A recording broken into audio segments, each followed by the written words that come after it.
My parents lavished all their praise and attention on my sister for as long as I can remember, treating me like an afterthought, until she discovered the $10 million I'd quietly inherited, and then absolutely lost it at Thanksgiving dinner, screaming and throwing everything off the table in a total meltdown. When people ask about my childhood, I often steer the conversation elsewhere. It wasn't that my upbringing was terrible. I had food to eat and a place to stay, but it was far from ideal. My name is Deborah, and I'm 38 years old. I've decided to share my story, not for sympathy, but because someone out there might relate. At 8 years old, my world shifted dramatically. My sister, Amanda, arrived prematurely. I recall my father rushing to the hospital in the middle of the night while my Aunt Jennifer stayed with me. Everyone was anxious about the baby, and I was no different. I didn't fully grasp the complexities of premature births, but I understood something wasn't right. Amanda survived, though she was incredibly fragile. Our home transformed into a miniature hospital, with my mother constantly cleaning. The sharp scent of disinfectant lingered in the air. If I so much as sniffled, my mother's concern was never for me, but for Amanda. "Deborah, was that a cough?" she'd ask, alarmed. "We can't take any chances. Pack a bag. You're staying at Grandma's for a few days." I frequently found myself at Grandma's or Aunt Jennifer's, as though I carried an illness. Initially, these visits felt like small adventures, but over time, I realized I was being pushed aside. Desperate for my parents' approval, I excelled in school. I earned top grades, joined the debate team, and even won a science fair. Yet Amanda's health always overshadowed my achievements. Look, Mom, I won the science fair," I'd say excitedly, clutching my trophy. "That's nice, dear. Did you wash your hands?" "Amanda's been feeling a little under the weather," she'd reply dismissively. By the time Amanda turned 7, she had outgrown her illnesses and was finally a robust, healthy child. However, my parents remained stuck in their protective habits, unable to let go. Amanda, realizing the power she held, began to exploit their unwavering attention by feigning vulnerability whenever she wanted something. High school was supposed to be my moment. I worked diligently, maintaining excellent grades and joining various extracurricular activities. Yet Amanda's needs always took precedence. One night, my science teacher informed my parents that I had a real shot at a science scholarship. "Deborah is one of our brightest students," he praised. Then my mother's phone rang. Amanda was at home, with the babysitter, and distraught. "What's wrong, sweetheart?" Mom asked, concerned. Amanda sobbed through the receiver. "I can't find my favorite pen for homework. The one Deborah gave me is awful." Just like that, the moment was gone. My parents rushed home, abandoning the conversation about my future, all to help Amanda locate a pen. After that, they stopped attending my school events entirely. "It's just easier this way," they reasoned. Amanda gets upset when she feels left out. When I won the state debate championship, they didn't even display my trophy. Amanda doesn't like seeing other people's awards, my mother explained, tucking it away in a drawer. Getting accepted into college should have been a celebratory milestone. I had earned a full-ride scholarship to state, covering both tuition and living expenses. I was thrilled until I stepped through the front door. At dinner, Amanda barely looked up before rolling her eyes and saying, "Finally, you can move out. I'm turning your room into my gaming setup. I want 3 monitors and a streaming rig." From that moment, I started counting down the days until college. Those years flew by. I spent as much time as possible on campus, treating home like a pit. Stopped for occasional family dinners where Amanda monopolized the conversation with middle school drama. At 23, with my degree in hand, I landed a managerial role at Thompson & Company. The salary wasn't enough for luxury living or expensive sushi, but I had my own place, and that was enough for me. One day, while scrolling through social media, an ad caught my attention. "Learn how to make your money work for you." Normally, I'd skip past these things, but this time I paused. The course had a fee, but I could afford it if I lived on cheap instant noodles for a while. That decision changed my life. The instructor, Matthew, made investing seem straightforward. I started small, putting a few hundred into tech stocks, then gradually increased my investments. I researched the market, studied risk management, and learned the ropes. My first big break came when I invested in a small AI company no one was talking about. A $375 investment skyrocketed to $350 in 3 months. Then a biotech startup tripled my money. Before long, I was earning more from investing than from my actual job. The moment I realized I could walk away from corporate life is still vivid. Sitting at my desk, pretending to care about work, I checked my investment app. A stock had hit its target price. Running the numbers, I saw my investment income had tripled my salary. Right then and there, I drafted my resignation letter. Still, I kept up the habit of attending Saturday family dinners, maybe out of routine, maybe out of hope that something would be different. I'd sit there eating my mom's mediocre chicken, listening to them discuss Amanda, while my investments quietly made me money in the background. Deborah, you're still working at Thompson's, right? Mom would ask, barely interested in the response. Yep, same job, I'd reply, knowing they'd stop listening before I even finished speaking. It was easier that way, no need to explain that. I had left 2 years ago and was now making more in a day than I once did in a month. Amanda was the focus of every meal. She had been accepted into Carleton University, an expensive private school. It's a huge cost, Mom would sigh, though her voice held nothing but pride. But Amanda deserves the best. We took out loans, but it's worth it for our little girl's future. Amanda, twirling her pasta, would casually add, my roommate has a Gucci backpack. Everyone there comes from such wealthy families. Her implication was clear. Our family didn't measure up. Then one Saturday, I found Mom crying over a stack of bills. Dad sat at the table, drowning in paperwork. Property taxes increased again, he muttered. And with Amanda's tuition. Watching them struggle, I thought about all the times they had put Amanda before me. But no matter what, they were still my parents.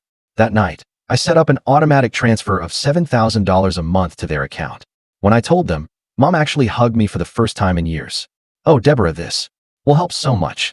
I had held on to a small hope that things would change, that maybe they would finally see me in a different light. But that hope shattered when I overheard them in the kitchen after dinner. We should give some of Deborah's money to Amanda, Mom suggested. At least $450. The poor thing feels so out of place surrounded by all those rich students. Dad agreed without hesitation. Good idea. She needs to maintain appearances. Maybe she can finally get that designer bag she's been eyeing. I wanted to storm in and tell them everything. That I'd quit my job years ago, that my investments had made me wealthier than they could imagine, that if I wanted, I could buy the entire store they were so eager to help Amanda shop in. But I didn't. I just stood there, shaking my head as they plotted to funnel my money into Amanda's social status. By the time I turned 29, I was ready for something new. My investments had exceeded my wildest expectations, and I was done with renting. After months of searching, I found the perfect apartment, secure, with a stunning city view. It wasn't flashy, just well-built and spacious enough to feel like home. The best part? I could buy it outright. No mortgage, no debt, no financial strings attached. The day I got the keys, I stood in the empty living room, listening to my footsteps echo against the walls. This was mine. No one else had a claim on it. No loans, no approval from anyone but myself. When Mom called, as usual, to talk about Amanda under the pretense of checking in on me, I casually mentioned that I was moving. Did you find a cheaper place to rent? She asked, distracted, papers rustling in the background. Just a different place, I replied vaguely. Better location. Well, don't spend too much on rent, honey. You know how unstable the job market is in your field. I nearly laughed. If only she knew that my field now consisted of managing millions in investments, not pushing papers at Thompson's like she still assumed. At the next family gathering, Aunt Jennifer asked about my new place. Before I could answer, Mom jumped in. Deborah's renting a new apartment, she said dismissively. But wait until you hear about Amanda's big news. She's about to graduate at the top of her class from Carleton University. As always, the conversation became an Amanda highlight reel. The relatives gushed over her bright future, occasionally glancing at me with expressions of mild sympathy. Amanda's going places, Dad declared proudly. Not that we're surprised, she's always been our star. Companies, they're already competing to hire her. Unlike some people who settle for being average, my cousin muttered to his wife, just loud enough for me to catch. I took a slow sip of my wine, thinking about the stock deal I had made that morning, one that had brought in more money in a single day than he made in an entire year. But I said nothing. Let them believe what they wanted. Then came Amanda's graduation party. Mom and Dad went all out. Catered meals, elegant decorations, the whole spectacle. I couldn't help but notice that a significant chunk of the money I sent them had gone toward funding the celebration. But at this point, I was used to it. Amanda strutted around in her cap and gown like she had just cured cancer. She spotted me by the punch bowl and immediately made a beeline for me, gripping her diploma like a trophy. Look at this, Deborah, she said, shoving it in my face. Carleton University. Not some state school like the one you went to. And I already have interviews lined up with top companies. I'm not going to end up pushing papers like you. I took another sip of my drink. Congratulations, Amanda. That's all you have to say, she scoffed. Aren't you jealous? I mean, I'm going to be so successful, and you're just, well, you. She stood there, practically vibrating with the need for me to admit she was superior. I could have easily told her about my investments, my fully owned apartment, and how I made more before finishing my morning coffee than she would in her entire first year at work. But what would be the point? Instead, I simply shrugged and walked away, leaving her standing there clutching her diploma like a shield against her own insecurities. 3 months after graduation, Amanda was still job hunting. Those companies she had boasted about, the ones supposedly eager to snatch her up, didn't seem too impressed with her pricey degree after all. Meanwhile, the student loan bills had started arriving. One evening, Mom called. "Deborah, do you have a second to talk?" I already knew what was coming. Amanda's loan payments, she hesitated, probably trying to add some dramatic weight to her words. "They're really taking a toll on us, honey, and with all our other expenses, I hate to even ask, but could you possibly? How much do you need?" I cut in, already sensing I'd regret it. "Well, if you could raise your monthly contribution to $3,500, it would be an absolute lifesaver." I thought about all the times they had dismissed my accomplishments, all the moments Amanda had mocked my career. But I also considered my bank account, sitting comfortably in the seven-figure range, something my family remained completely oblivious to. "All right," I finally said. "I'll adjust the payments starting next month." Mom barely got her "thank you" out before launching into plans for the money. "This will help so much with Amanda's loans, and maybe we can get her some proper outfits for interviews."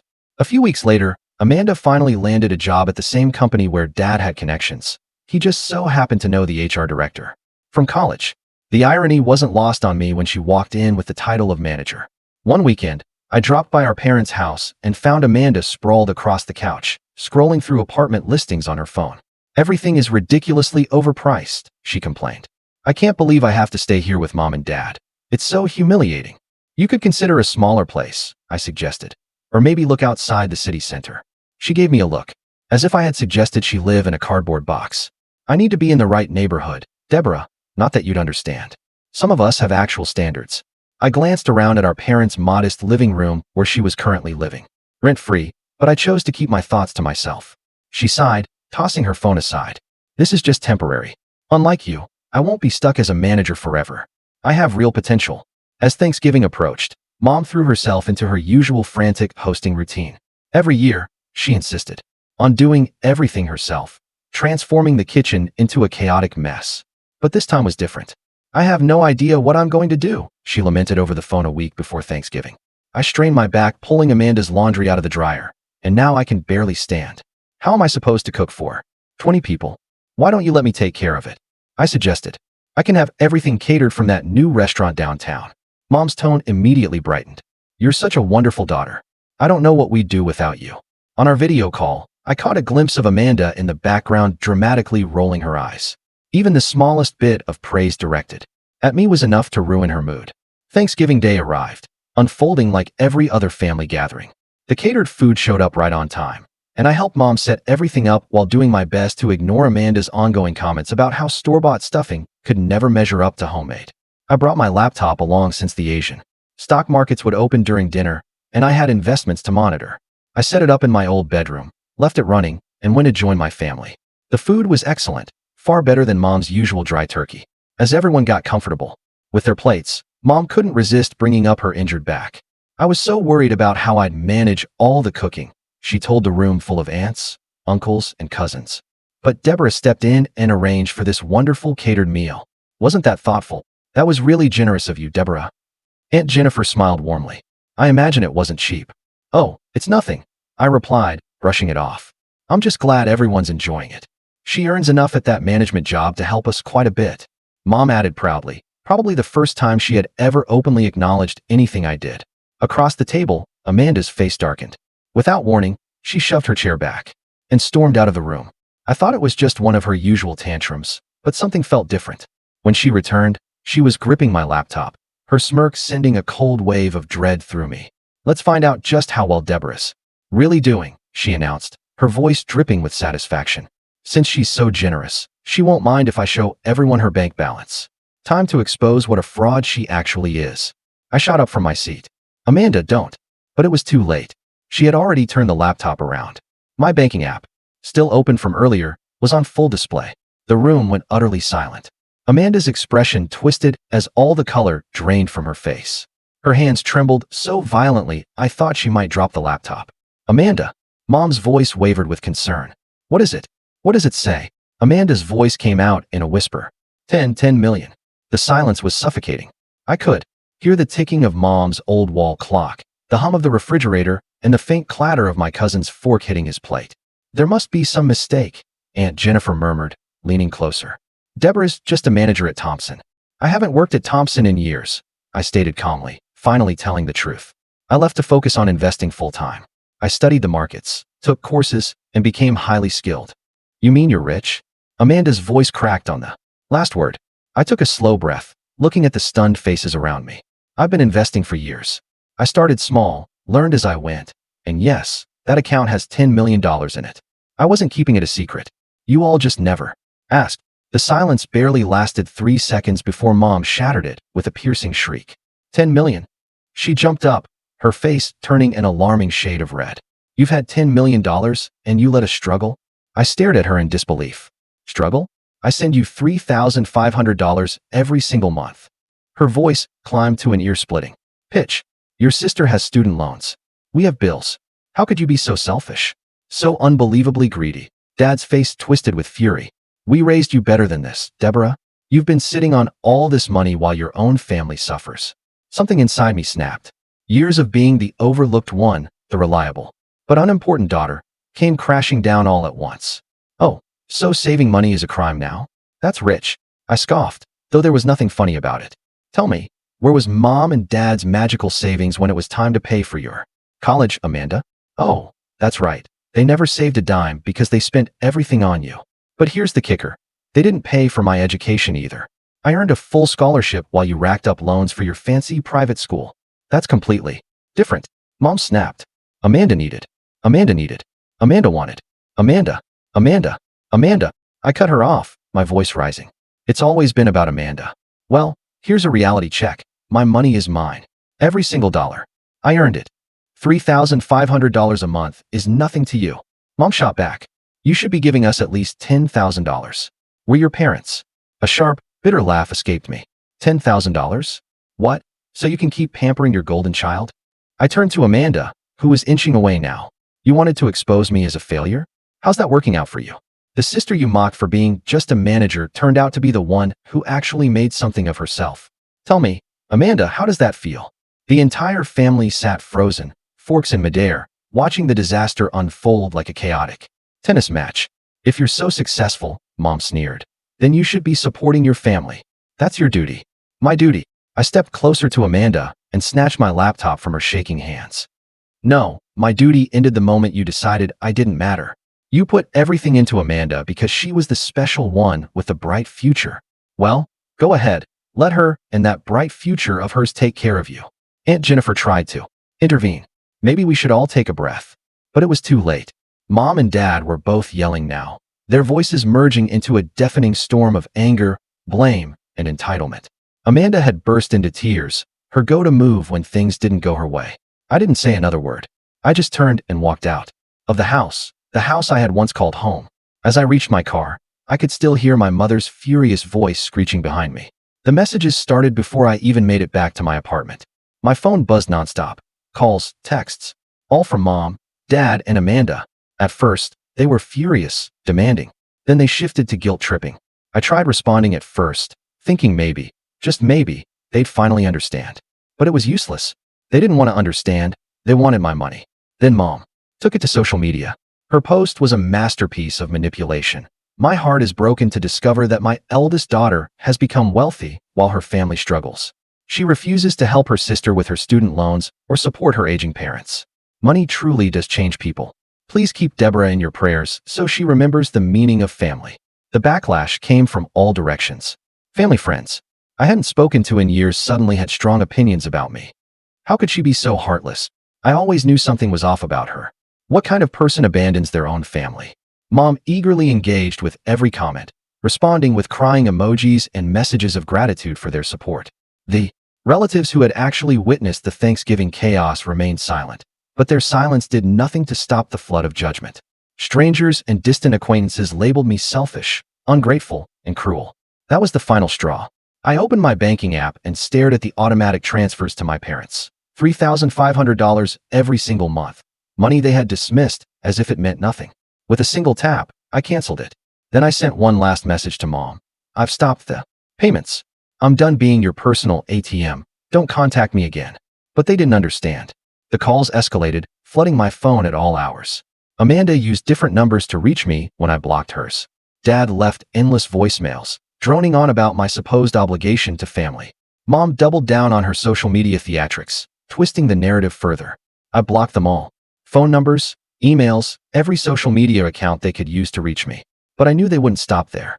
So I took precautions. I called James, the front desk manager of my building. I need to put some names on the do not allow in list, I told him. I provided their full names, descriptions, and even showed him their pictures.